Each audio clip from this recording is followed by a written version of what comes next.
ఈరోజు ఏది మీ సాక్ష్యం? ఏది? దేవుని వాక్యాన్ని ఆధారం చేసుకుని బ్రతకండి. దేవుని వాక్యాన్ని పట్టుకుని బ్రతకండి. దేవుని వాక్ను ఎరిగినట్లయితే దేవుడు ఎవరి రీతిగా మాట్లాడినా, ఎవరి ద్వారంగా మాట్లాడినా కూడా యు కుడ్ రికగ్నైజ్ ఇది దేవుడు మాట్లాడుతున్నాడు, ఇది మనిషి కాదు. ఈ మాటలు, ఈ ఫామ్, ఈ స్ట్రక్చర్, ఇది దేవుడు మాట్లాడతాం. ఏ దేవుడు విశ్వాసి ద్వారా మాత్రమే మాట్లాడతాడా? No.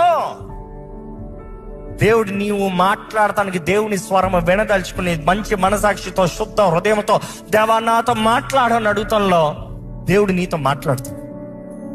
Wherever the means to possibly reach you, the quickest point, God will reach you. God will reach you. నాకు వాళ్ళతో మాట్లాడటమే నువ్వు, వీళ్ళతో మాట్లాడటమే నువ్వు. అందుకని ఈ ఆలయంలో ఎంఫసైజ్ చేస్తూ ఉంటాం, ప్రతిసారి ఎంఫసైజ్ చేస్తూ ఉంటాం. You don't have to talk to me alone. You don't have to expect me alone. నేను